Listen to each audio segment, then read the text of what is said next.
¿Cómo están? Muy buenas noches, bienvenidos, bienvenidas a una nueva edición de CNN Prime, acá por las pantallas, por supuesto, de CNN Chile.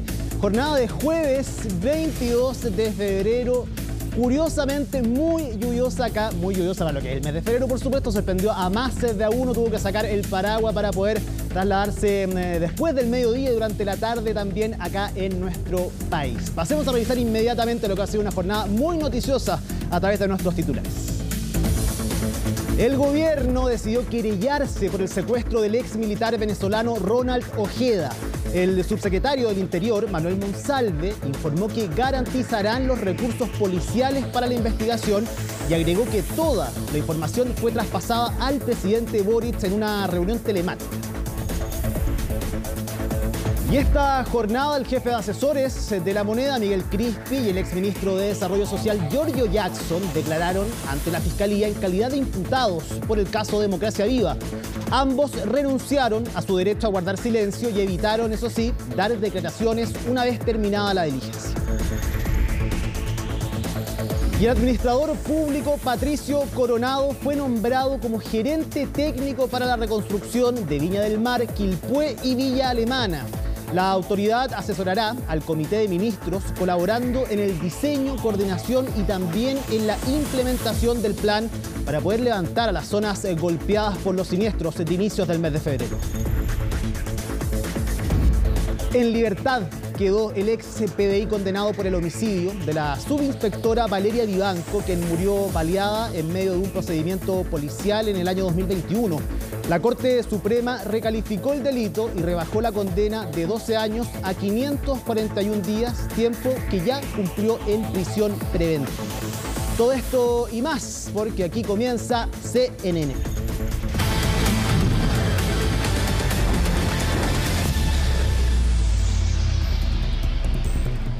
Se los contábamos en los titulares, el exdirector del Instituto de Previsión Social, Patricio Coronado, fue presentado el día de hoy como el nuevo gerente técnico para la reconstrucción tras los voraces incendios en la región de Valparaíso. La autoridad tendrá la misión de poder levantar a las zonas golpeadas por los siniestros y dar respuesta a los damnificados respecto a sus futuras viviendas y también a la reposición de los servicios básicos. Todos los detalles en la nota de Pablo Figueroa. Este desafío requiere mucho trabajo en equipo. Ya esperamos en unas semanas más tener ya una propuesta que permita de alguna forma solucionar este problema lo antes posible.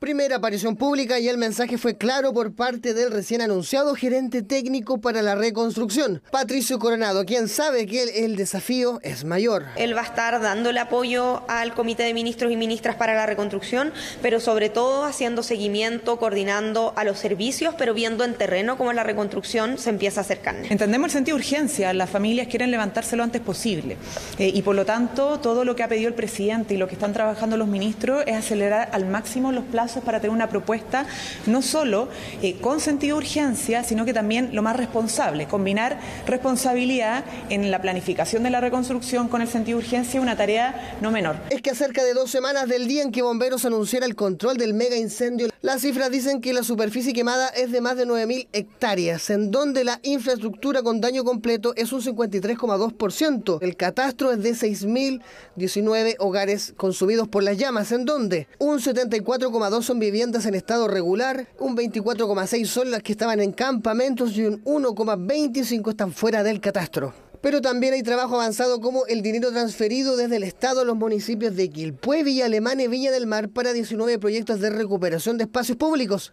Entonces, ¿por dónde empieza la siguiente etapa de la reconstrucción? Tenemos que identificar cuáles de esas 2.000 viviendas son regulares, entonces ahí va a ser más fácil a esa persona asignarle los fondos para que se reconstruya la casa. Cuando no tengo el rol, o sea, una toma, un campamento, que fueron una parte importante de las viviendas que se perdieron son de ese tipo, ahí hay que hacer el trabajo previo de primero comprar el terreno, lotear el terreno, asignar el terreno para el comité de vivienda y a cada persona decir, ya, esta parte del terreno, este lote, es para tu vivienda. Es que antes de construir casas hay que ordenar el papeleo de cerca de un cuarto de las viviendas que estaban en campamentos, el trámite más complicado, pero que ya se adelantó por parte de Bienes Nacionales, quienes entregaron esta semana 412 títulos de dominio en el campamento Manuel Bustos. Primero hay que cumplir con los 5 años de posesión, mínimo tiene que transcurrir un año desde que se inscribe en el conservador de bienes raíces para luego obtener el título de dominio. Lo que sigue dependerá de varios factores, pero las viviendas al ser prefabricadas no tardarían tanto en instalarse. Los servicios básicos son otra arista. En un tiempo regular, una casa desde cero, desde ver su permiso de edificación, o sea, en 6 meses, si es que nos apuramos, podrían ser tiempo de construcción rápido. Y por lo general, en los servicios sanitarios, no se dañaron tanto, salvo la parte superior, los medidores, la parte que se pudo haber quemado, pero las cañerías tienen que estar impecables. Y la parte eléctrica, que esa sí se quemó entera. Pero esos son tendidos aéreos. Otro contratiempo será el convencer a los damnificados que se les buscará otro lugar para su vivienda. La construcción de barrios que mitiguen futuras catástrofes será vital. Así serán los siguientes meses del gerente técnico para reconstrucción, Patricio Coronado, el que debe ser el puente que agilice todo este proceso. Queda poco para que el Congreso retome sus funciones y con eso también la tramitación de las distintas reformas que lleva adelante el Ejecutivo. Una de ellas es la de pensiones, donde el escenario que enfrenta el gobierno no se ve nada fácil, ya que no tiene mayoría ni en las comisiones ni en la sala. En la siguiente nota, Orlando Silva nos cuenta todos los detalles de la previa del debate de la reforma de pensiones. Queda poco más de una semana para que termine el receso legislativo y se retome la tramitación de la reforma de pensiones. El camino en el Senado es quizás aún más complejo de lo que fue en la Cámara Baja. Es que antes de llegar a la sala, el proyecto tendrá que pasar por la Comisión de Trabajo y luego la de Hacienda. En las 3 instancias, el gobierno parte con desventaja y, por si fuera poco, ambas comisiones serán presididas por la oposición. La Cámara de Diputados rechazó la reforma previsional, el corazón de la misma, y nosotros como senadores hemos dicho que vamos a respaldar lo que votaron nuestros diputados, por lo que esperamos que el gobierno haya aprovechado este receso legislativo para levantar una propuesta nueva, seria, sustentable. He señalado que yo no veo posible una discusión inferior a los 4 meses, hasta julio a lo menos. Este es uno de los puntos cuestionados desde el oficialismo, el tiempo de tramitación. El proyecto ya estuvo por 14 meses en la Cámara de Diputados, donde se rechazaron varios de los puntos clave de la reforma que deberán comenzar a discutirse prácticamente desde cero. Una reforma crucial que el país necesita es la reforma previsional. Esta va a tener una responsabilidad política, es cierto, de todos los actores que componemos primero la Comisión de Trabajo y Seguridad Social, pero allí va a ser mayoría la derecha, la oposición. Por tanto, tiene un rol clave en esto. Y espero que, por lo tanto, esto se asuma como responsabilidad política con la ciudadanía. Lo que tenemos que entender primero que nada es que esta es una reforma que no es para los partidos políticos. En esto tenemos que considerar que es la construcción de un sistema de carácter mixto. Ese es probablemente el más complicado de los varios nudos que se ven en el camino.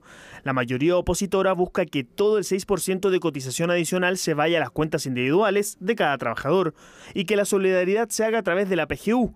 El oficialismo, en tanto, brega por avanzar con la fórmula del 3 y 3, mientras que otros sectores se han abierto a un sistema mixto, pero cambiando esta fórmula. De acuerdo al propio informe de la Superintendencia de Pensiones, el 3 y 3 no alcanza a mejorar las pensiones de los actuales trabajadores en el futuro, sino que, por el contrario, significaría bajar las pensiones. Por lo tanto, tenemos que pensar en otra fórmula. La propuesta de Demócratas sigue vigente, destinar un 4,2% a cuentas individuales y un 1,8% a un seguro de elegibilidad, de manera tal de acortar las tablas de mortalidad y en régimen aumentar las pensiones en un 30%. Ahí está la propuesta encima de la mesa. Propuesta que el gobierno deberá al menos analizar, ya que para sacar la reforma necesariamente deberá ir a buscar los votos de otros sectores como demócratas e incluso sumar apoyos en la oposición. Todo esto se comenzará a despejar a partir del 6 de marzo, cuando la ministra Janet Jara dé el puntapié inicial a las exposiciones en la Comisión de Trabajo del Senado. La Corte Suprema anuló la condena de cárcel para un exfuncionario de la PDI, Leonel Contreras, quien había sido sentenciado por el crimen de la subinspectora Valeria Vivanco, hecho ocurrido el 13 de julio del año 2021 en la comuna de La Granja. El máximo tribunal redefinió el hecho a cuasi delito de homicidio, desestimando así que la acción que le causó la muerte a Vivanco haya sido dolosa. Por ello, se dispuso la liberación inmediata de Contreras, ya que la Corte Suprema consideró que la pena de cárcel ya había sido cumplida tras pasar 2 años en prisión preventiva.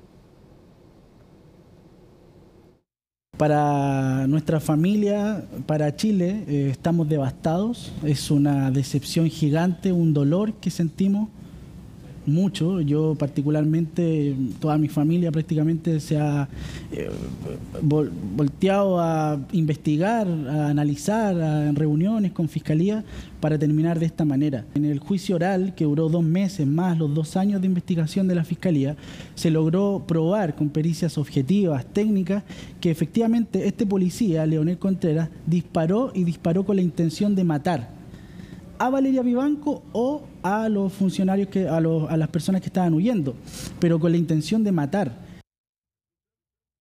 Ha estado 2 años, 3 meses inocente cumpliendo su prisión preventiva en este lugar, que no es un hotel. Él está en una celda cerrado con candado y con 1 hora de visita y 1 hora de sol. ¿Ya? Lo que viene ahora es recuperarlo, porque no se va a poder recuperar de hoy día a mañana, y nosotros seguimos diciendo, para comprobar la inocencia de Leonel Contreras, estamos contentos porque hoy día Leonel va a estar en la casa con su hija y con nuestra familia, y no vamos a dejar de luchar con él. Y por él, yo, madre de 3 hijos, si tengo que hacer esto por cada uno de ellos, lo voy a hacer. Pero mi hijo es inocente. Revisamos el sitio web de cnnchile.com, donde podrán encontrar, entre otras noticias, esta que es que la Contraloría oficia al municipio de Santiago tras la denuncia contra la concejala que vendía entradas de Fantasilandia. El ente fiscalizador comunicó que el requerimiento es dirigido contra el municipio y no contra la autoridad, ya que los concejales no pueden, evidentemente, recibir responsabilidad administrativa por ley. Recordemos que estamos hablando de la concejala Yasna Tapia, quien fue denunciada el pasado martes 20 de febrero por un posible mal uso de los recursos públicos al interior de su mismo partido, de hecho, Convergencia Social. La suspendida militante de Convergencia Social, recordemos que el día de ayer en la noche, Convergencia Social sacó un comunicado suspendiendo su militancia en medio de esta investigación. Fue llevada hasta el Tribunal Regional del partido luego de vender entradas de cortesía que le entregó el municipio para poder asistir al parque de diversiones Fantasilandia. Estas son entradas de cortesía que se entregan por parte del municipio para poder ser repartidas en la comunidad mes a mes. Por su parte, la Dirección Regional presentó la denuncia ante el tribunal con el objetivo de que se investiguen estos hechos y se puedan establecer las sanciones correspondientes. En tanto, la concejala Yasna Tapia comentó no haber sido notificada respecto de estas denuncias, pero confirmó, eso sí, que se comunicó con la directiva del partido oficialista debido a los cuestionamientos que se han ido planteando durante las últimas horas. Desde el Comunal de Santiago sostuvieron que la candidatura de Tapia a la reelección, recordemos que este año hay elecciones municipales, estará sujeta a evaluación, y también adelantaron que existen personas contrarias a su repostulación. Sumado a ello, además, el día de ayer Convergencia Social, yo les contaba, había anunciado la suspensión de la autoridad a las filas del partido mientras dure esta investigación. Todas estas noticias, esta y por supuesto todas las que han marcado la jornada del día de hoy a nivel nacional e internacional, usted las puede revisar en el sitio web cnnchile.com. Y el paradero del ex militar venezolano secuestrado sigue siendo desconocido, y en el gobierno aseguran que no descartan ninguna de las hipótesis respecto a las motivaciones que habría detrás de este hecho. Vamos a ahondar en este tema con el senador del Partido Socialista, ex canciller también, José Miguel Insulza, ex secretario general de la OEA también. Vaya currículum, senador, ¿cómo está? Muy buenas noches. Muy buenas noches. Ahora, no es mucho lo que va a poder ahondar conmigo, porque yo en realidad no había escuchado hablar nunca de este señor. que entiendo que es un exteniente del ejército venezolano, y esto puede ser un montón de cosas, desde un complot internacional hasta siempre un secuestro más, de los que desgraciadamente están ocurriendo con más frecuencia que lo que se espera en Chile. Sí, la verdad es que todo lo que yo puedo decir es que esperemos a lo que nos diga el gobierno bien de qué se trata y el resultado de la investigación. Sí, una investigación, senador, que todos sabemos es secreta, reservada, que está siendo liderada por el fiscal Héctor Barros, del equipo ECO de la Fiscalía, pero que, como usted dice, desde el mismo Ejecutivo, eso sí, han tildado esto como grave, prioritario, incluso por el presidente de la República, Gabriel Boric, que en el día de hoy se conectó incluso a una reunión. ¿Qué significa este hecho, eso sí, senador? Porque un secuestro, de todas maneras, es un delito bastante grave, teniendo en cuenta el contexto actual de inseguridad que se vive en nuestro país. Bueno, han habido bastante más secuestros este año que los que han habido en el último periodo, de los que han habido en los años anteriores, ¿no? Al parecer existen además mafias y grupos que se dedican a estos secuestros, y ya hubo la condena hace poco de que habían no solamente secuestrado, sino que habían asesinado a unos empresarios, ¿no? Y la verdad es que es un tema que preocupa, pero que es un tema, repito, un tema policial, al cual por algún motivo, yo no sé, o sea, la verdad es que yo sé que deben haber tenientes que desertan en todas partes del mundo, pero ¿por qué este teniente que se refugió en Chile era tan porque se dice que se refugió en Chile, que estaba pidiendo refugio y que le estaban dando refugio? ¿Por qué es tan importante? Mientras yo no sepa por qué es tan importante, prefiero no pronunciarme sobre el delito, salvo pedir que el delito se investigue y se sancione.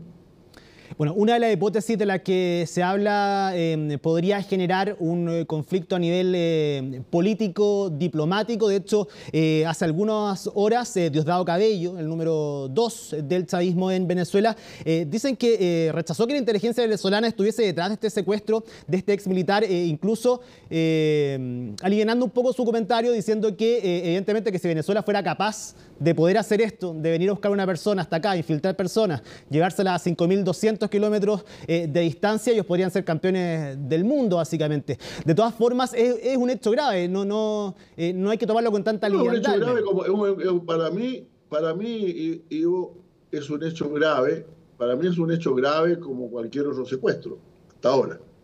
Si alguien le quiere dar connotación política, y evidentemente el vicepresidente, el señor Cabello no ha querido, no le ha dado ese carácter, y no veo por qué tenemos que tratarlo como un tema político. Y más allá, yo lamento mucho que sea una persona que, si se dice que estaba pidiendo asilo en Chile por algo sería, que lo hayan secuestrado, me parece un gravísimo hecho, debe ser investigado, y los que hayan realizado el secuestro, que hasta un video anda por ahí, ¿no?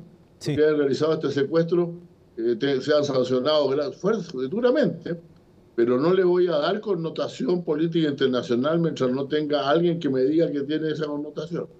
Alguien responsable. Concordamos, eso sí, que no es cualquier secuestro. Usted dice, sí, esto es un secuestro, puede ser un hecho criminal, policial, porque no todos los secuestros en nuestro país derivan en 4 reuniones con al menos 4 ministros y en la que el presidente de la República se tiene que conectar en medio de sus días libres. Para el Ejecutivo, evidentemente, es un hecho, no sé si más grave que otro secuestro, pero evidentemente con algún tinte distinto, porque si no, no se habrían producido esta cantidad de reuniones. Bueno, está bien que se reúnan todo lo que quieran, está bien que se reúnan todo lo que quieran, pero yo no soy uno de esos ministros, yo soy simplemente un senador de la República y me guío por las cosas que me informe el gobierno, que no me ha informado ninguna al respecto, o que informe el gobierno, o por las cosas que informa la prensa. Y hasta ahora no hay absolutamente nada que diga que este señor tenía alguna gran importancia política. Cuando lo tenga, discutiremos el tema, por cierto, si es que lo llega a tener, ¿no? Además es un teniente, no estamos hablando de un general. No estamos hablando de un general, estamos hablando de un teniente del ejército. Por lo tanto, si está realizando alguna actividad en Chile, por cuenta de alguien, yo no lo sé, pero en todo caso su rango en el ejército venezolano no parece haber sido la envergadura que se le asignen las noticias, ¿no? Sí, es un caso extraño, han pasado las horas, aún no se sabe bien qué es lo que ha sucedido, cuáles fueron los móviles de esta situación. ¿Le ha parecido bien la reacción que ha tenido el Ejecutivo el día de ayer inmediatamente, levantando las alertas en las fronteras, haciendo esto llamado a las Fuerzas Armadas, a Carabineros, a la Policía de Investigaciones, en términos de coordinación ante un hecho así? ¿Ha estado a la altura el Ejecutivo, senador? Bueno, yo entiendo que cuando se comete un secuestro, y ese secuestro puede haber sido cometido por extranjeros, como desgraciadamente son la mayoría de lo que están ocurriendo hoy día en Chile, hay que dar las alarmas en las fronteras como corresponde. O sea, cuando hay un robo en el que participa, por ejemplo, gente que tiene acento extranjero, inmediatamente se da el aviso en la frontera para evitar que salgan del país. Pues. Sí, hasta a mí me parece natural, eso me parece bien. Lo que no me parece bien es, francamente, sin dar más antecedentes, el nivel de importancia que se le está dando a este asunto. Probablemente por ser venezolano el personaje, pero la verdad es que no creo que se le está dando una relevancia, la relevancia que se le está dando no va acompañada con información de por qué era tan importante. ¿Es demasiado, cree usted, estas peticiones que se convoque nuevamente al COSENA por este caso, pedir que vuelva el presidente de la República, que el Congreso vuelva a trabajar inmediatamente, que suspenda el receso? No he escuchado esas peticiones, pero me parece bastante divertida en realidad, porque aquí ya hay algunas personas que por salir en los diarios dicen cualquier cosa, ¿no? Pero en fin. Oiga, de todas maneras, termine como termine esto, una vez que termine esta investigación, saber qué es lo que pasó finalmente, ¿cree que va a volver este debate quizás por la ley de inteligencia en nuestro país, independiente de lo que pase con este caso? Porque puede que tenga que ver con inteligencia o no, pero que abra la puerta o le dé mayor celeridad también a un tema que está atrasado en nuestro país, una ley que no es moderna, que no se adecúa quizás también a la actual situación y contexto criminal que existe en nuestro país, donde se necesita evidentemente mayor inteligencia. ¿Cree usted que este puede ser también un nuevo punto de partida para poder agilizar ese proceso también a nivel legislativo? Yo espero que este no sea tan punto de partida, porque en realidad, fíjese usted que yo participé como senador en la aprobación en el Senado de la nueva ley de inteligencia, cuando Andrés Chadwick era ministro del Interior. Ve usted todos los años que han pasado eso y todavía no sale. Entonces la verdad es que sí, eso sí es preocupante, porque evidentemente la cantidad hay una cifra que es mucho más importante que lo que estamos discutiendo ahora. La cifra de que cada vez se sabe menos quiénes son los autores de crímenes en Chile, de homicidios. Homicidios no resueltos hay más en Chile hoy día que lo que había hace 5 o 6 años. Y estoy hablando incluso de porcentaje. Han aumentado los homicidios y ha aumentado el porcentaje de homicidios no resueltos. Y además de homicidios cometidos evidentemente por asociaciones criminales, ¿no? Por lo tanto, evidentemente nos falta una nueva ley de inteligencia. La necesitamos y eso ya es hora que lo saquemos, y todavía no entiendo yo, porque no hemos tenido la oportunidad de que nos explique. Creo que ya está en el Senado en la discusión de nuevo, pero no se nos ha explicado nunca por qué se demoró tanto tiempo.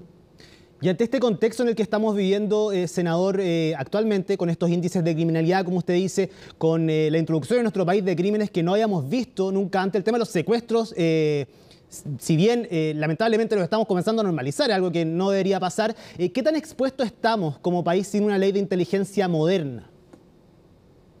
Mire, yo creo que en general el tema que usted plantea es más bien un tema del conjunto del crimen. O sea, la falta de un buen servicio de inteligencia impide detectar suficientemente las acciones del crimen organizado, que evidentemente ha proliferado en el país, ¿no? En eso sí se han dictado leyes, importantes.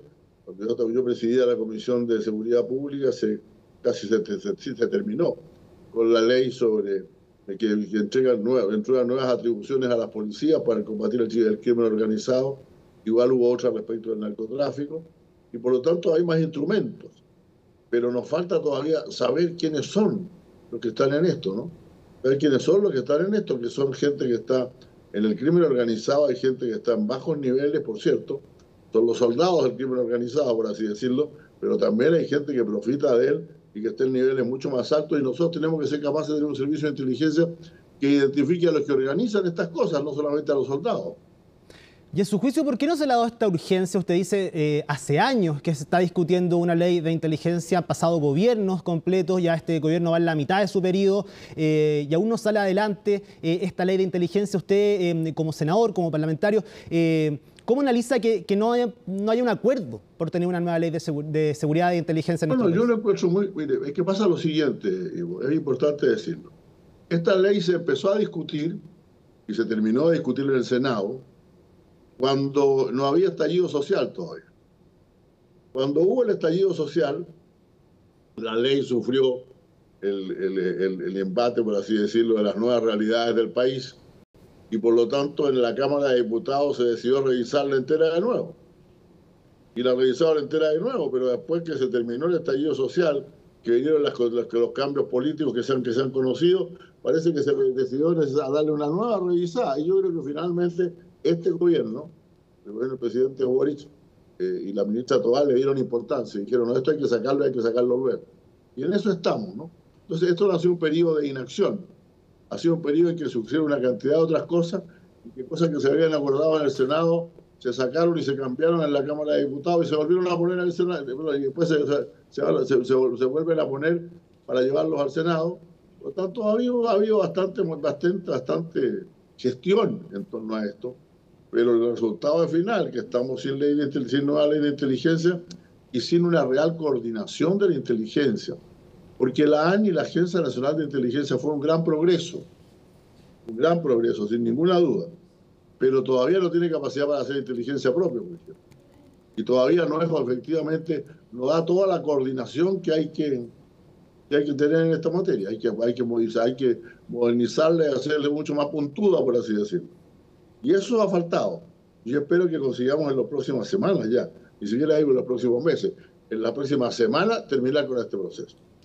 ¿Usted cree que esto debería ser prioritario dentro de la agenda de seguridad? Porque me imagino que esto es uno de los puntos importantes dentro de la agenda de seguridad del Ejecutivo. De hecho, nosotros hemos conversado con algunos ministros y esto está dentro de los planteamientos dentro de este programa que se tiene que sacar adelante también con el Poder Legislativo.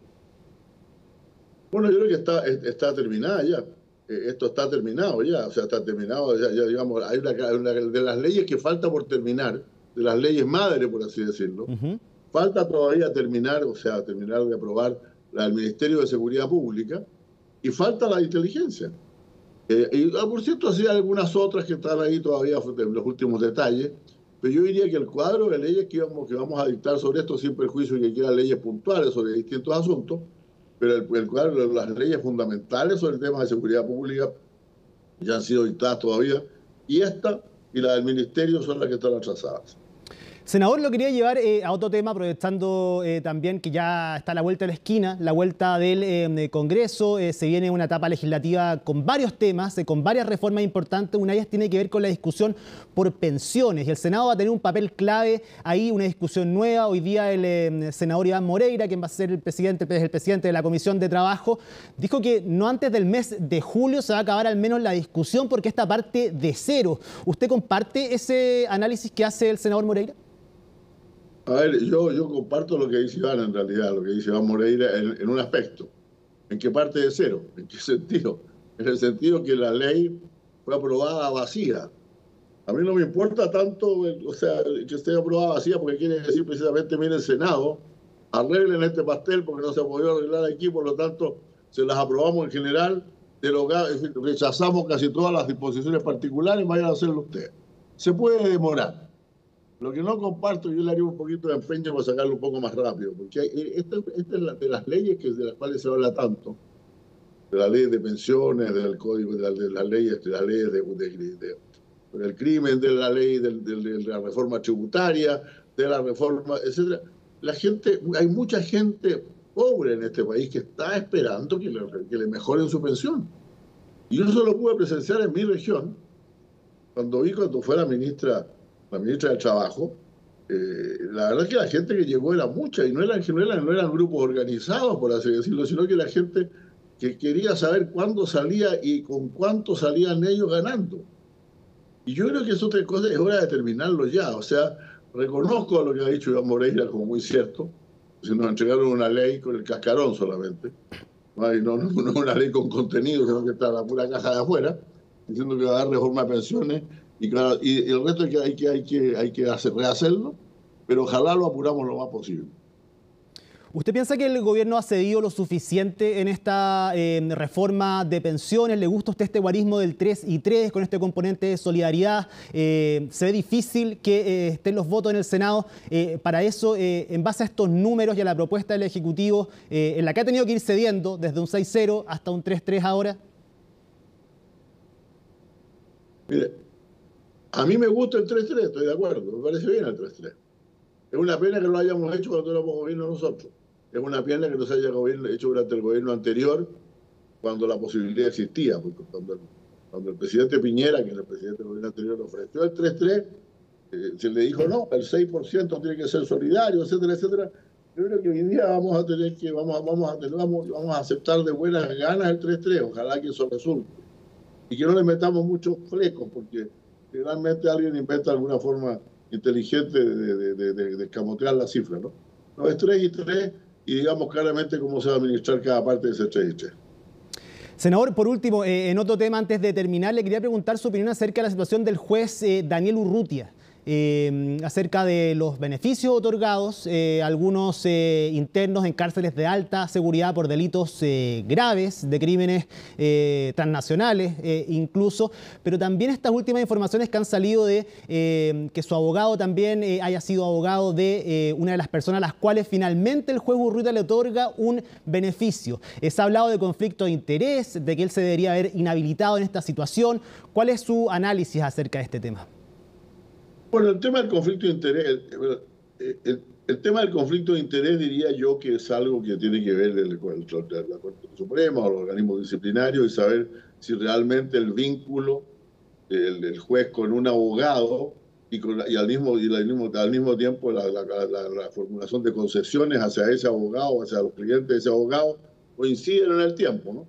Muchas veces ocurre que le puede ocurrir a un juez que está en un juicio, que hay un abogado que es muy bueno y de repente algunos años o algunos meses después tiene un problema jurídico él y recurre al abogado. Eso puede pasar. Entonces, yo estoy esperando que los tribunales de justicia digan si había o no interés, un conflicto de interés en la conducta del juez Urrutia, que a mi juicio estaría dado fundamentalmente por la coincidencia de las dos cosas, digamos, coincidencia en el tiempo de las dos cosas. Ahora, respecto a las decisiones del juez Urrutia, esta es una discusión larga, ¿no?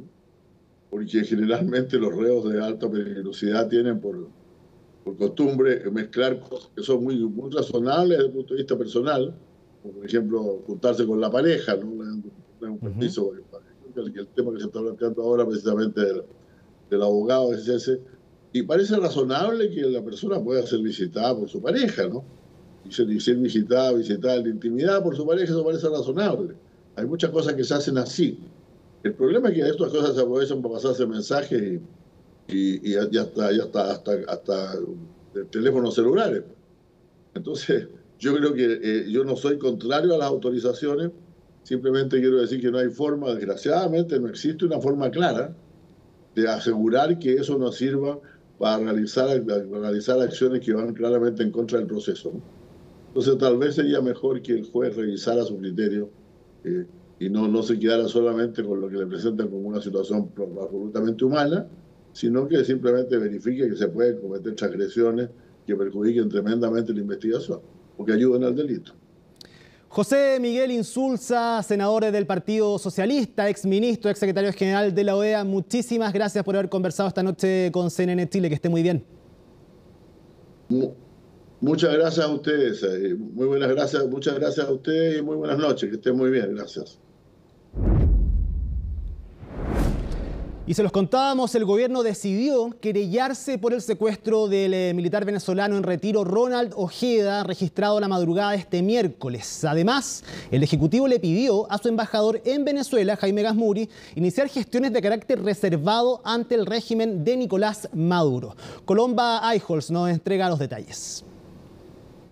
A pasos acelerados, las autoridades de la Policía de Investigaciones llegaron al Palacio de la Moneda. Participaron este jueves en una de las 3 reuniones extraordinarias a las que convocó el Ejecutivo tras el secuestro del militar en retiro del ejército venezolano, Ronald Ojeda Moreno. Todos los recursos necesarios para llevar adelante la diligencia hoy día están disponibles. Recursos que también fueron puestos a disposición del Ministerio Público, que dispuso que la investigación fuera secreta, donde ninguna hipótesis está descartada, ni que sea obra de agentes venezolanos del crimen organizado o un autosecuestro. Quiero informar que el gobierno, como en otros casos de delitos graves, como ustedes saben, en materia de homicidio, también en materia de secuestros, ha decidido querellarse. Uno, para dar una señal política de que al gobierno le interesa que estos casos no queden en la impunidad y por tanto sean esclarecidos, pero además porque eso le permite al gobierno hacerse parte de las diligencias para esclarecer este tipo de delitos.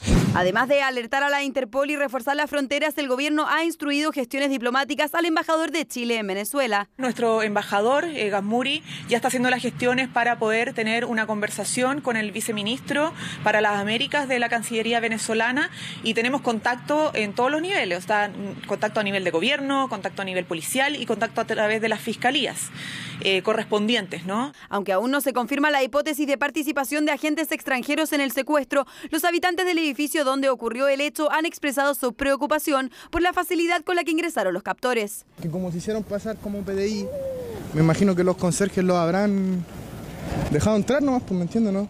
Lo habrán dejado entrar nomás y será, pues. Entraron a las 3 y tanto, entonces, y entraron como llevárselo como si fuera la justicia chilena, eso. Un poco preocupado, pero la verdad yo no tengo mucho conocimiento del tema. Nos llama a que tenemos que tener un poco más de seguridad en los edificios para que no pasen este tipo de cosas. El ex militar de 32 años fue sacado de su domicilio por 4 sujetos que se hicieron pasar por supuestos funcionarios policiales. Me voy con la tesis del gobierno que no hay que descartar ninguna hipótesis. Los servicios de inteligencia en general actúan con la máxima discreción y buscando no dejar huellas. No es el caso, porque aquí pareciera que se eligió casi hacerlo con publicidad, porque se subió a un edificio donde se conoce que hay cámaras internas de video. Desde el mundo político también ha habido reacciones, tanto apoyando las gestiones del gobierno, tema prioritario según La Moneda para el presidente Boric, como pidiendo que se acelere la tramitación de la ley de inteligencia.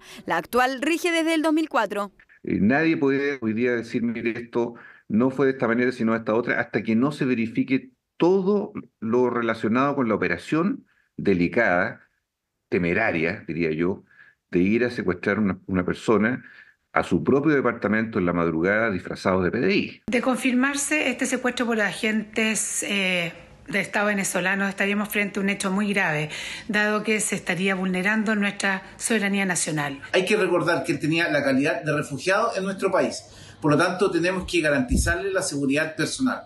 Desde ese punto de vista nos parece que los hechos son extremadamente graves, no hay que aventurar juicios ni hipótesis y hay que esperar que el gobierno vaya informando de manera oportuna y con claridad a la ciudadanía respecto a este grave hecho. Esto es gravísimo y demuestra lo indispensable que es para nuestro país contar con un sistema de inteligencia nuevo como el que se está discutiendo en la Cámara de Diputados. De los captores y del militar en retiro nada se sabe hasta ahora, solo que en las inmediaciones de la autopista central fue encontrado el vehículo en el que se habría cometido el hecho y en cuyo interior había un chaleco antibalas y un casco con la impresión de la PDI.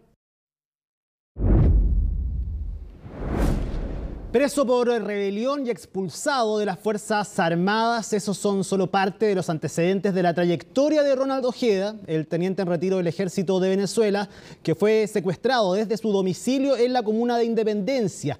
¿Cómo ha sido su vida en su país de origen y en Chile? Revisamos los detalles en el informe de Belén Saldías. Fui un preso político.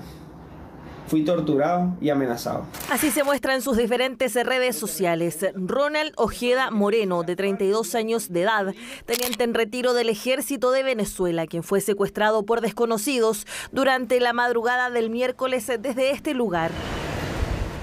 Su domicilio en la comuna de Independencia. Lo conozco de vista porque vive en la misma torre del edificio, en la torre 1, y él es del piso 14 y del 17. En su cuenta de X se define como expreso político y oficial de las Fuerzas Armadas venezolanas. En reiteradas ocasiones se ha manifestado en esa y otras plataformas contrario al régimen político de Nicolás Maduro. Llegó a Chile tras escapar de la cárcel Ramo Verde, hecho ocurrido en el año 2017. Este recinto penitenciario es conocido por sus estrictas medidas de fugarse del recinto penitenciario junto a otros reos. En el lugar estuvo un total de 2 249 días tras ser detenido bajo los cargos de rebelión, instigación a la rebelión, motín y traición a la patria. Él junto a otros militares fueron acusados de pertenecer al autodenominado Movimiento por la Libertad y la Democracia, que desconoce a Maduro como comandante y jefe de la Fuerza Armada Nacional Bolivariana. Cuando uno está en educación militar, en la academia militar, en mi caso, uno no ve eso cuando uno está en un periodo de estudio, pero cuando ya uno sale al terreno como oficial, uno se da cuenta de cómo es toda la estructura. Y temprano me di cuenta yo que estaba dentro de una estructura criminal que manejaba bandas criminales y manejaba grupos guerrilleros. Esa es la verdadera historia de la Fuerza Armada en Venezuela. El 28 de febrero del 2018, el régimen venezolano publicó el decreto 2399 en el que anunció la degradación de las Fuerzas Armadas de 13 altos oficiales y 11 primeros tenientes, entre ellos Ojeda Moreno. Y a fines de enero de este año, también notificó la expulsión de 33 militares de la Fuerza Armada Nacional Bolivariana implicados en conspiraciones contra el gabinete de Nicolás Maduro. En controvertida trayectoria que dejó atrás en Venezuela, se presume que el 2018 aterrizó en suelo nacional. En primera instancia se habría ubicado en Quillota y posteriormente en la comuna de Independencia, en la región metropolitana. Aún así aseguró no arrepentirse de nada. De arrepentirme nunca, no lo he estado hasta este momento, ya que la historia nos ha demostrado que estamos en el lugar correcto, en el lugar indicado. No hemos abandonado nuestra ética, en especial yo no he abandonado mi ética militar. Ahorita estamos en lo que es la defensa para volver al camino hacia la libertad de Venezuela, que es lo que se ha perdido como tal, pues. Durante el periodo que ha permanecido en Chile, Ojeda habría tramitado su refugio, cuestión que no quiso ser ni confirmada ni descartada por el Departamento de Migraciones por ser un proceso confidencial. Antes de la hora fijada y sin dar declaraciones a la prensa, el jefe del segundo piso, Miguel Crispi, y el exministro Giorgio Jackson dieron su versión a la justicia sobre el caso Convenios. Según ambos abogados de ellos dos, despejaron las dudas ante los fiscales de Antofagasta y agotaron su participación en la indagatoria. Estefanía Bustamante con los detalles. Tenía prisa Miguel Crispi para declarar ante los fiscales que investigan el caso Convenios, cita donde renunció a su derecho de guardar silencio ante la justicia, aunque ante la prensa extendió su silencio. ¿Se va sin hablar? No va a hablar con la prensa, no va a responder preguntas. Apuntaba a su abogado, quien ofició de vocero en la entrada principal de la Fiscalía Nacional, que horas antes esquivaron el exministro Giorgio Jackson y el jefe del segundo piso, Miguel Crispi.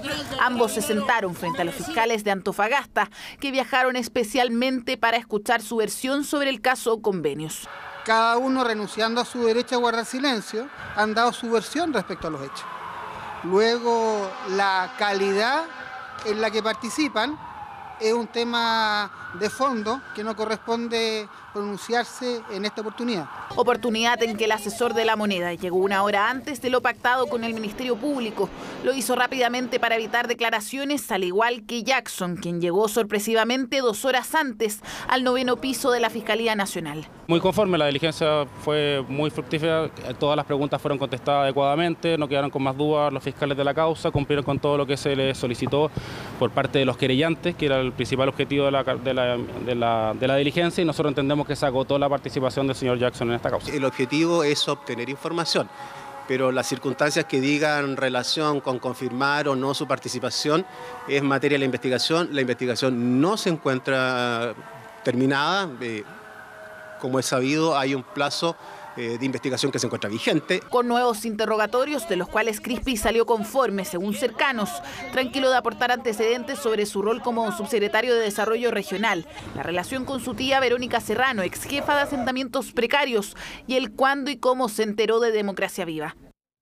Mi representado Miguel Crispi asistió y declaró en Fiscalía. Reiteró lo que había señalado en la Cámara de Diputadas y Diputados en noviembre de 2023, despejando cualquier duda respecto de su intervención y conocimiento sobre los hechos investigados. Mientras que Crispi declaró por más de 3 horas, Jackson lo hizo en poco más de 2. Tuvo que responder sobre el grado de conocimiento que tuvo del caso y su vínculo con el Consejo de Auditorías, que dejó de reportar transferencias cuando él era ministro SECPRES. Al parecer Miguel Crispi tenía mucho que contarle al fiscal. Estuvo declarando durante más de 3 horas. Espero que Giorgio Jackson también haya entregado todos los antecedentes para que de una vez por todas se pueda dilucidar su participación, como también la de otros miembros de Revolución Democrática. A nuestro modo de ver, esta es evidentemente una querella calumniosa y nos reservamos el derecho a ejercer acciones el día de mañana cuando este caso termine, porque es evidente, y siempre lo supieron los diputados republicanos, que el señor Jackson no tenía ninguna vinculación con estos hechos y para realizar un punto político manipulan el sistema judicial. Tanto la defensa de Crispi como la de Jackson descartan que se los vuelva a citar en el marco de esta investigación. En tanto, la Fiscalía optó por copiar sus declaraciones en otra causa, la de omisión de denuncia, donde también se investiga a la subsecretaria de Vivienda, Tatiana Rojas. El contexto y las preguntas fueron dirigidas respecto de los hechos de Democracia Viva, sin perjuicio que en ese contexto puede haber algún elemento, evidentemente, que diga relación con hechos que puedan vincularse a los otros. Pero el objetivo fue, en este caso, Democracia Viva. Un caso del que la moneda busca alejarse cada vez más tras las repercusiones que ha provocado en el gobierno uno de los escándalos de corrupción más mediáticos del último tiempo. Esto era algo predecible porque todo proceso de querellas que se interponen contra alguien o contra alguna institución, esto era algo que dijimos que iba a pasar. Por obvio, está pasando y es una demostración de que la justicia avanza y que funciona. Justicia que ya cuenta con la versión de Miguel Crispi y Giorgio Jackson, a quienes se les citó por la ampliación de una querella de 2 republicanos. Este viernes culminarán los interrogatorios con la directora de presupuestos, Javiera Martínez. Y luego de semanas con temperaturas extremas, finalmente llovió en algunas localidades de la zona centro del país. ¿Por cuánto se podrían extender estas precipitaciones? Lo conocemos en el siguiente informe de Miranda Aspe. Hoy día estamos todos felices porque es un descanso para este verano insoportable. Pensé que iba a hacer calor igual a pesar de que iba a estar nublado. Fabuloso porque ha hecho mucho calor estas semanas, entonces es como un respiro de todo. Enero no dio tregua con las altas temperaturas y febrero tampoco. Pero este jueves fueron muchas las personas que tuvieron que desempolvar los abrigos y guardar los lentes de sol para enfrentarse a esto. Donde incluso algunos sacaron el paraguas. Desde la región de Valparaíso hasta la región del Maule se sintieron las bajas temperaturas y las débiles precipitaciones que tras semanas de calor tuvieron un día de tregua. Si enero de este año fue el segundo más cálido jamás registrado, entonces, ¿cómo se explica esta disminución de la temperatura? Es un evento casual, no es la primera vez que tenemos eventos de precipitaciones en verano en la zona central. Y esto se debe al ingreso de un sistema frontal debilitado a la zona central que debería estar llegando en horas de la noche hasta la región de Valparaíso y dejando precipitaciones principalmente en los sectores precordillerano y cordillerano, también hacia los valles.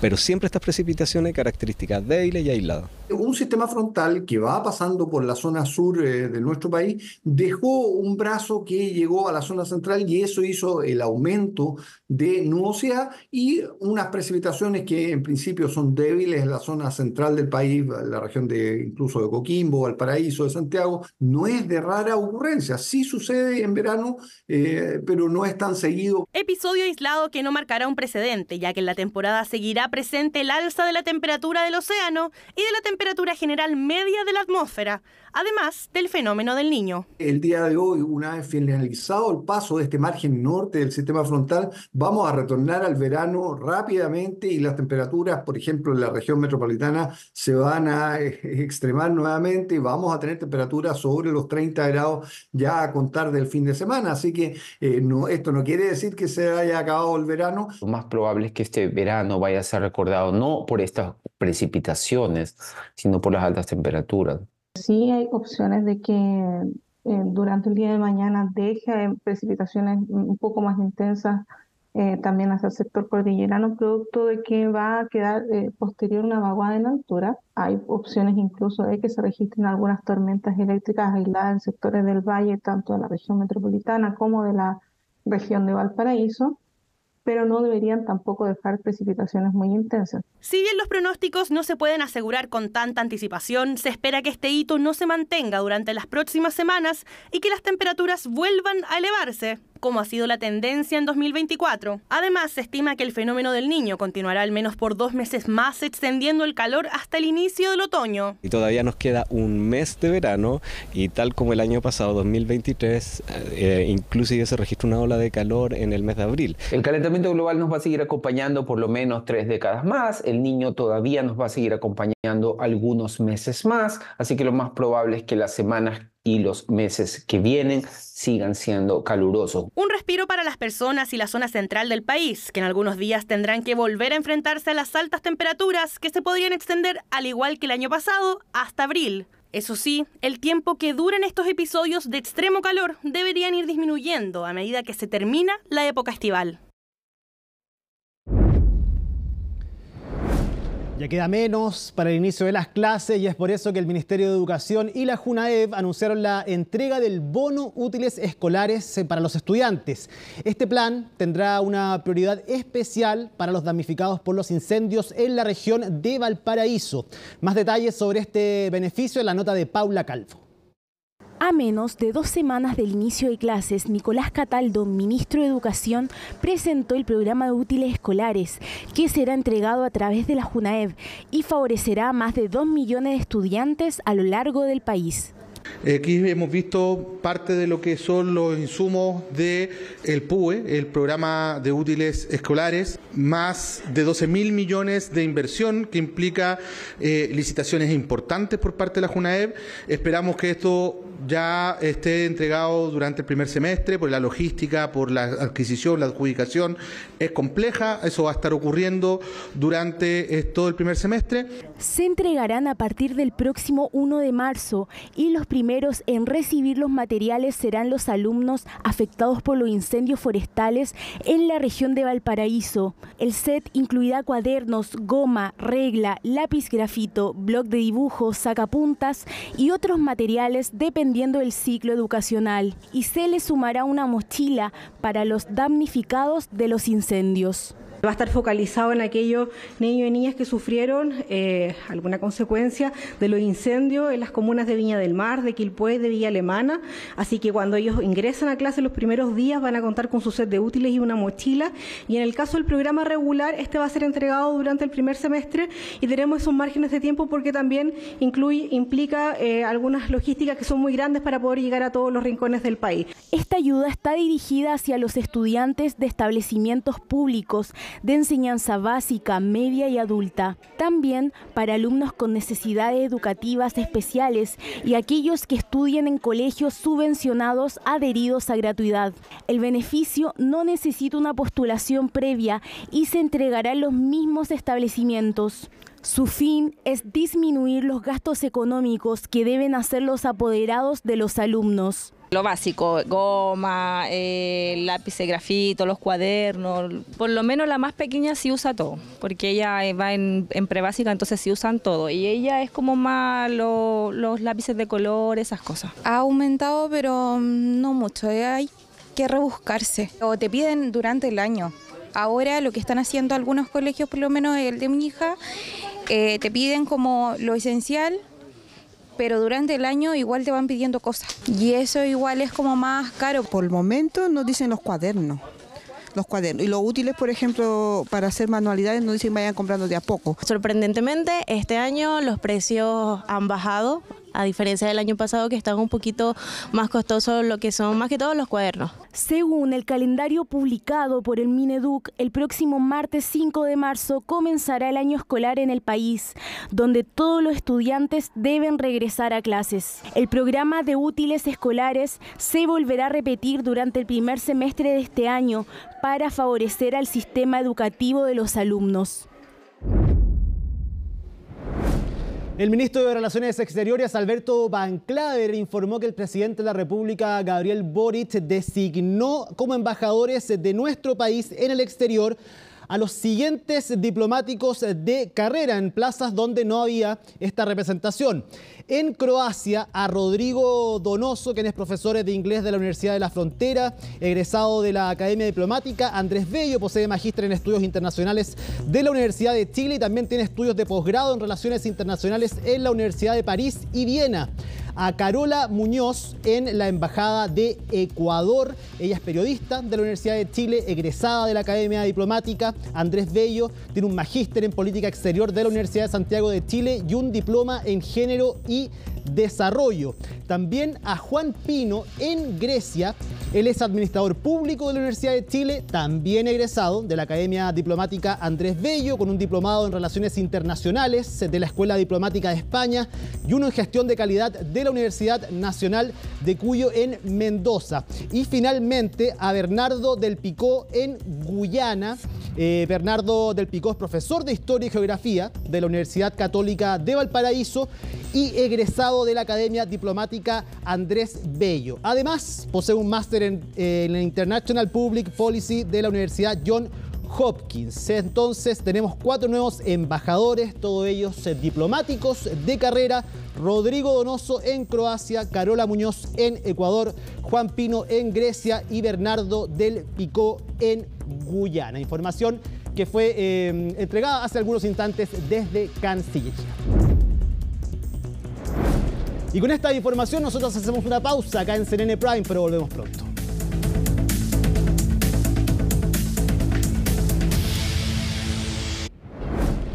Y a esta hora Colo-Colo juega su partido de Copa Libertadores en Mendoza contra Godoy Cruz. Van un poquito más de 10 minutos, 0-0 en el debut de Jorge Almirón como técnico de Colo-Colo en torneos internacionales. Eso sí, aprovechamos de contarles también que el complejo Los Libertadores va a disponer un plan de contingencia para el regreso de los miles de hinchas de Colo-Colo que fueron hasta Mendoza. Una de las medidas, solamente les voy a contar, es que se va a habilitar de forma especial el patio mixto para revisión de buses. Si quiere conocer cuáles son las medidas dispuestas en el complejo Los Libertadores para el regreso de los hinchas, cnnchile.com.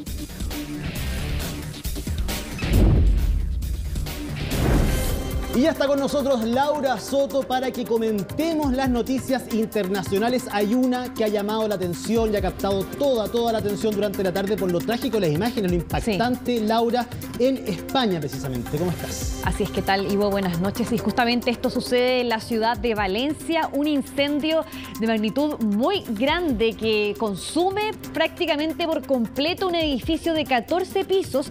Fíjate que esta emergencia comienza a eso de las 5:30 de la tarde de España, sí. Y a eso en una media hora fue que se consumió por completo el edificio, es decir, la gente que estaba en su interior con suerte pudo comenzar a escapar. De hecho, a este momento se reportan al menos 4 personas fallecidas y otras 19 que todavía no son localizadas en medio de esta emergencia, y lo que se piensa es que la rapidez con la que se expandieron las llamas fue debido al material con el que está hecho la fachada de este edificio, y es lo que se prevé o se cree que fue la razón por la cual fue tan inflamable y tan rápida la expansión de las llamas, pero son muy impactantes las imágenes. ¿Este edificio es residencial, es comercial? Residencial, es residencial de 14 pisos, más de 130 departamentos tiene también, es decir, bastante grande. Sí, es enorme. Es muy grande, entonces por lo mismo es realmente impactante lo que sucede. Quizás esto hubiese sido, por ejemplo, más a la noche, hubiese habido más gente en el edificio probablemente, y lo otro que también el clima, que había mucho viento a estas horas, tampoco ayudaba a poder contener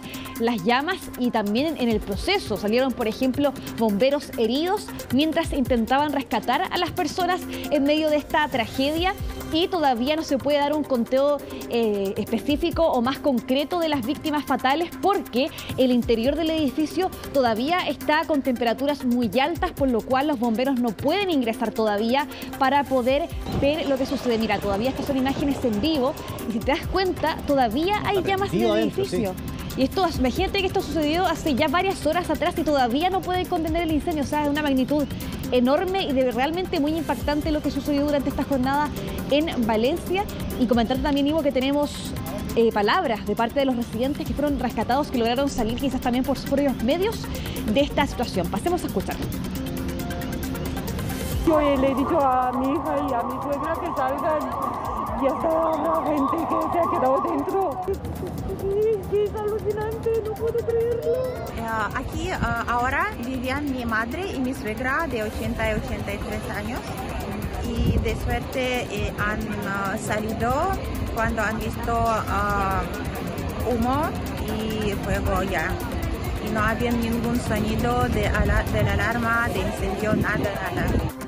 Situación completamente desesperante, angustiante también. En la tarde veíamos imágenes, Laura, de rescate, lo que tú decías, por parte de los bomberos, gente saliendo por los balcones, por las ventanas, por lugares que pudieran de este lugar mientras se quemaba, porque hay imágenes, nosotros vimos algunas, pero hay fotografías y hay unas imágenes impactantes de la cortina de humo, esta nube negra de este incendio, pero también de la voracidad de las llamas. Y además, había muchos anuncios en redes sociales de búsqueda de personas, ya fichas de personas que estaban desaparecidas a raíz de este incendio. Claro, son las propias familias las que están intentando localizar a sus seres queridos desaparecidos en medio de esta tragedia, y también parte de las imágenes que tú mencionabas, por ejemplo, había una en que se veía en que un bombero tuvo que saltar también de una ventana debido a lo voraz que era el fuego en medio de estas operaciones de rescate. Es una labor muy noble la que hacen los bomberos, y también se han visto perjudicados en medio de esta tragedia que todavía, como ustedes ven ahí en pantalla en imágenes en vivo, todavía se está intentando controlar, y quizás hasta ya mañana no sepamos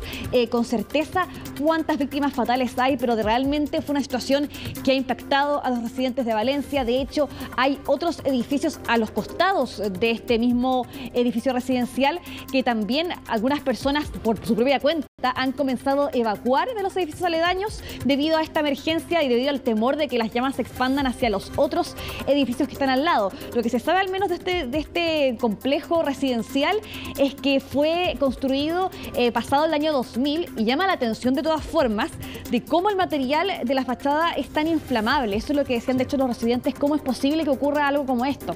Esto va a cumplir casi ya 10 horas. Laura nos decía que era pasada las 5 de la tarde. En estos momentos en Valencia, 1 de la mañana con 47 minutos. Ya van a ser las 2 de la mañana. Se van a cumplir casi 10 horas de este incendio que todavía no puede ser controlado en parte por los bomberos. Pero pues, ustedes pueden ver esas llamas. Ahí hay que ver qué pasa con la gente que quedó adentro, lamentablemente. Ojalá todos hayan podido salir efectivamente, pero esta es una tragedia. Sí, realmente una tragedia, y por supuesto que la seguiremos actualizando el día de mañana, cuál sea ya la cifra oficial de heridos o posibles nuevas víctimas fatales debido a esta situación. Ahora vamos a cambiar de tema, porque fíjate que el diario español El País ha reportado que los servicios de inteligencia de dicha nación, de españoles, creen de que Rusia está detrás del asesinato de este piloto ruso que era un desertor del ejército ruso llamado Maxim Kuzminov, que recordemos fue hallado muerto en Alicante la semana pasada, y es ahora entonces que a través de este diario se informa de que se cree que sería entonces Moscú quien habría ordenado este asesinato. Pero fíjate que no es la primera vez que el régimen de Vladimir Putin ataca, o se cree que Vladimir Putin ha atacado a sus enemigos en el extranjero. Este es solamente parte de los otros casos que hemos tenido, al menos durante este siglo, en el cual ya sea han fallecido enemigos de Putin en el extranjero o han sido envenenados. Así que todos esos detalles y sobre estos casos los veremos en la nota de Cristina Avilés. Las manos del Kremlin estarían teñidas de rojo. Y es que, según reporta el diario El País, fuentes de los servicios de inteligencia españoles apuntan a Moscú como el responsable del crimen contra un piloto desertor del ejército ruso. Maxim Kuzminov fue acribillado a balazos la semana pasada en una localidad de Alicante. Se cree que bajo la orden de Rusia se habrían enviado posibles sicarios para cometer el asesinato, aunque existen dudas sobre qué agencia de inteligencia estaría detrás de ello. Aunque el jefe del servicio encargado de operaciones en el exterior se refería con duras palabras este martes al piloto. Este traidor y criminal se convirtió en un cadáver moral ya en el momento en que planeaba su sucio y terrible crimen. Acusaciones que no se emiten por primera vez contra Rusia. Era un fresco día de otoño en noviembre de 2006 en Londres, cuando Alexander Litvinenko fue a tomar té en el Hotel Millennium con ex colegas de la inteligencia rusa. La infusión que bebió el ex oficial fugitivo de la KGB estaba adulterada con polonio radioactivo. 22 días después y tras pasar por cuidados intensivos, el ex espía falleció. Poco antes de su fatídico final, Litvinenko ya tenía claro quién habría estado detrás de su envenenamiento. Por supuesto, estoy muy contenta de que las palabras que mi marido pronunció en su lecho de muerte cuando acusó al señor Putin de su asesinato hayan resultado ciertas en un tribunal inglés con los más altos estándares de independencia y justicia. Y es que el desertor era un conocido crítico del Kremlin. Él acusó al Servicio Federal de Seguridad de Rusia de haber estado detrás de los mortales atentados con bombas que ocurrieron en el país en 1999. También acusó a Putin de estar involucrado con el crimen organizado. Una investigación británica apuntó contra dos acusados, Andrei Lugovoy, exoficial de la inteligencia rusa y que al día de hoy se desempeña como legislador en su país natal, y Dmitry Kovtun, quien falleció de COVID en 2022. Las autoridades británicas nunca lograron su extradición. En 2021, el Tribunal Europeo de Derechos Humanos también señaló a Moscú como el principal responsable, aunque desde el Kremlin siempre lo han negado. Había un objetivo, era obvio desde el principio: ennegrecer a Rusia, ennegrecer a sus representantes oficiales y a sus dirigentes. El caso de Litvinenko resultó ser tan famoso que incluso dio vida a una miniserie. La muestra contiene rastros de un polonio 210. Se considera la sustancia tóxica más peligrosa conocida. No exagero al decir que esto es un atentado químico contra el Reino Unido. En marzo de 2018, un padre y su hija fueron encontrados moribundos en un parque de Salisbury, Inglaterra. Se trataba de Sergei Skripal, un ex espía ruso, y Yulia. Fue como si su garganta no se moviera, simplemente el vómito salía de su boca. Y entonces la mujer estaba completamente pálida. El hombre empezó a ponerse pálido. Ambos habían sido envenenados con el agente nervioso soviético Novichok, que fue aplicado a la manilla de la puerta de su casa. Con esa misma neurotoxina fue envenenado en 2020 el reciente fallecido líder opositor ruso Alexei Navalny. Afortunadamente, ambos sobrevivieron. Skripal había sido encarcelado por las autoridades rusas en 2006 por entregar secretos de Estado a los británicos. Sin embargo, fue liberado 4 años después en un intercambio de prisioneros con Estados Unidos. Así, se estableció en Inglaterra y fue consejero de inteligencia rusa para los gobiernos de varios países. Los funcionarios británicos también acusaron al Kremlin de haber ordenado su envenenamiento. Hablando del envenenamiento de Skripal, ¿quieren decir que también envenenamos a algún loco? Skripal es un traidor, lo atraparon, lo castigaron, pasó unos 5 años en prisión, lo liberamos y eso es todo. Un caso que provocó la expulsión de decenas de diplomáticos rusos de una veintena de países aliados del Reino Unido, en lo que se considera una de las mayores crisis diplomáticas entre Rusia y Occidente. Así se suma un nuevo caso de persecución por parte del Kremlin a sus enemigos, incluso fuera de sus fronteras. Bien, y en relación también a lo que tiene que ver con Vladimir Putin y Rusia, fíjate que el presidente de Estados Unidos, Joe Biden, se reunió con la viuda del líder opositor ruso Alexei Navalny en la ciudad de San Francisco, en Estados Unidos. No solamente estaba Yulia Navalnaya, sino que también una de sus hijas, también que de hecho su hija estudia, Dasha, en la Universidad de Stanford en Estados Unidos, y son parte de las imágenes que se han dado a conocer con respecto a esta reunión, que fue ahí también valorada por el presidente estadounidense, y que también él decía que reconocía el valor de Navalny y también el legado que iba a dejar y que también iba a continuar justamente su viuda. Y en este marco también lo que se anuncia por parte del mandatario estadounidense es que se van a aplicar nuevas sanciones. Él adelanta sanciones, dice, contra los responsables de este crimen, sin decir el nombre, pero se entiende de que van a haber sanciones contra Rusia en este caso, y no dice cuáles sanciones son, pero al menos lo que se entiende es que ya mañana en la tarde podrían darse a conocer por parte de la Casa Blanca qué sanciones van a ser aplicadas y contra quién específicamente. Eso es lo que estaremos atentos mañana. Y fíjate que todo esto también se da en un momento en que hubo declaraciones bastante polémicas por parte del mandatario estadounidense, que fueron anoche, de hecho, en un evento de recaudación de fondos en medio de su campaña electoral por la reelección, en el cual él llama a Vladimir Putin loco hijo de ustedes ya sabrán cómo continúa esta frase, y fue algo que, por supuesto, que generó molestia en el Kremlin, que dijeron de que, al menos, no sé, por parte del vocero del Kremlin decían de que él intentaba parecerse a un vaquero de Hollywood y que esto básicamente degradaba a Estados Unidos. Y ahora el vocero John Kirby, también el vocero de la Casa Blanca, defendía al presidente y decía que nada más estaba diciendo palabras verídicas con respecto al mandatario ruso. Sí, aumenta el tono de la conversación porque fue un insulto literal muy típico en Estados Unidos, como la acepción que tú decías, pero de todas maneras en este momento, como está la cosa, es complicado. Sí, de todas maneras, y aquí lo que dice Kirby entonces asegura que fueron palabras llanas y directas para calificar entonces a Vladimir Putin, lo defiende, pero por supuesto que son ya palabras que llegan a otro nivel. Sí. Sabemos que en el pasado también Joe Biden ha tenido salidas de guión, y en general en estos eventos de recaudación de fondos que son a puertas cerradas, en general ella se suelta un poco más con su vocabulario y con las palabras que dice, y fue así en este caso, pero de todas formas que ha generado molestia ahí en el Kremlin. Y parte de eso también, de las sanciones que van a llegar, por cierto, a Rusia, probablemente las sabremos mañana. Es algo que estaremos informando justamente mañana, el día viernes.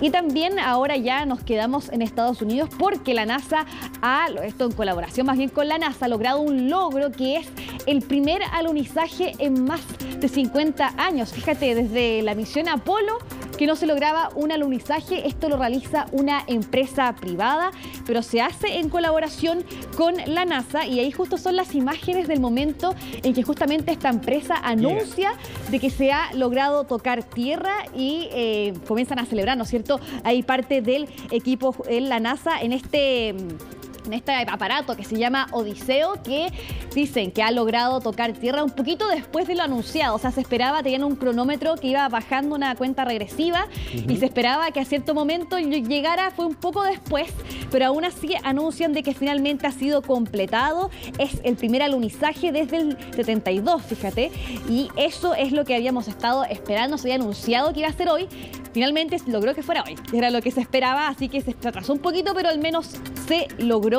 Es un módulo lunar que fue construido por Intuitive Machines, que es parte de la empresa que realiza esto, y también que fue transmitido, ¿no es cierto?, por NASA TV durante todo este momento en que comenzaba en el fondo su viaje. Lo transmitían ahí con comentaristas, que es como lo que suele hacer la NASA con este tipo de misiones espaciales. Sí, para mí sigue siendo impactante esto, de pasar de tanto tiempo, sí, que poder salir del planeta, llegar a la Luna, no lo dimensiono todavía, Laura. Cuando lo veo, obviamente me impacta. Pero ahí vemos imágenes, estas son simulaciones de claro, lo que podría pasar. Sí, claro, porque aquí lo que mostraban básicamente era la transmisión de la NASA, pero sí, siempre con simulaciones. No han mostrado aún imágenes que muestren ahora el módulo lunar justamente ahí en la Luna. En vivo, en directo, que sería bastante interesante, de hecho, poder verlo, pero al menos un logro bastante importante después de bastante tiempo, en un momento en que también la industria espacial privada está aumentando también. Hemos visto también, recordemos, hace unos años atrás, la pelea de magnates que han intentado también llevar sus prototipos al espacio, así que también es parte de esta nueva carrera espacial, se podría decir, pero ahora por parte de los privados. Solo para valientes, eso sí. Así es, solo para valientes. Laura Soto, muchísimas gracias por este comentario internacional. Junto a Laura nuevamente nos vamos a una pausa acá en CNN Prime, pero ya volvemos.